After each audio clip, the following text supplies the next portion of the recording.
بسم الله الرحمن الرحیم. د ام پی نیوز ګرانو مینوالو، زه شهاب خان یو ځل بیا ستاسو په خدمت کې حاضر یم.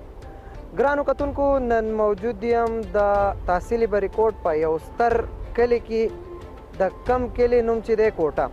ګرانو کتونکو، په کوټه کې د اهنګۍ پل خواته ولاړ یو. اوس به د دې نه مخکې یو څو کلیپس کتلی وي چې زمونږ حکومت چې کم دی، زه به ان ایچ اے یاده کړم چې ان ایچ اے خو ټیک دا خپل کار کوي، ترقي روانه ده، روډونه جوړیږي، خو تاسو ته چې زما په شا دا کم پل ښکاري، دا د والي صاحب د وختو جوړ شوی پل دی.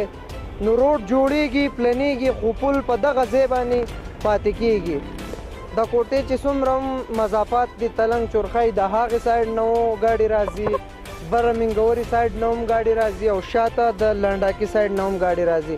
نو یو خو پکې د اکسیډنټ ډېره زیاته خطره ده، بل دا چې ټریفک معمولی جام شي نو ګاډي ودرېږي، بیا ګاډي نه پاس کیږي. نو د دې ځای د څه خلکو سره به خبرې اترې کوو چې آیا د دې به څه حل راوځي، دې له څه کول پکار دي. نو زموږ سره اوسئ.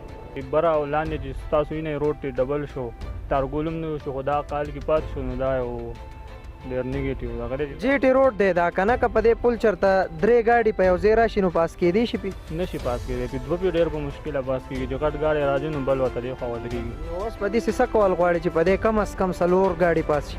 نو دا ډبلول ضروري دي، چې ډبل شوی نه دا مسله نه ختمېږي. دا اوس تنګ شوی دی، دا تنګ دی، دلته کې ډېره زیاته خطره ده د دې ګاډو د ودرېدو ځای هم نه، او دا پل ټایم یې ډېر وشو، نو د دې داسې وسپنې وکړې شوي. څه به کول غواړي د دې سره چې دا غټ شي؟ د دې سره اوس حکومت ته به دا درخواست دی چې د دې پل غم وکړلی شي او د دې دا مسله حل شي. دا پل ډېر زیات تنګ دی او د دې د خلکو نه ډېر تکلیف دی، دا چې دا روډ موډ بندېږي. زموږ حکومت ته دا خواست دی چې دا پل لږ غټ کړي، د خلکو دا تکلیف کم شي. تنګ دی یاره، ګاډي پکې ولاړې او یو پکې دغه شي او بل ولاړې که نه په هغه ځای کې دغه وله ورکړې، بیا ګاډی ولاړې دي. نو څه به کول غواړي د دې سره چې دا ټیک غټول غواړي؟ نو دا به څنګه ټیک او څوک به یاره دا به بس حکومت دغه دی، نه خو حکومت پیدا کوي نه. کتونکو، تاسو د ځای د مقامي خلکو د مختلف ډرایورانو صاحبانو خبرې اترې واورېدې. مونږ ام پی نیوز همیشه دغه کوشش کوو چې په کلي کې څه نه څه ستونزې هغه د حکومت چې کم چارواکي دي، کم چې پاور والا خلک دی، کم چې حکومت کوي، د هغوی مخې ته د خپل سکرین په وساطت راوړو او کیدو.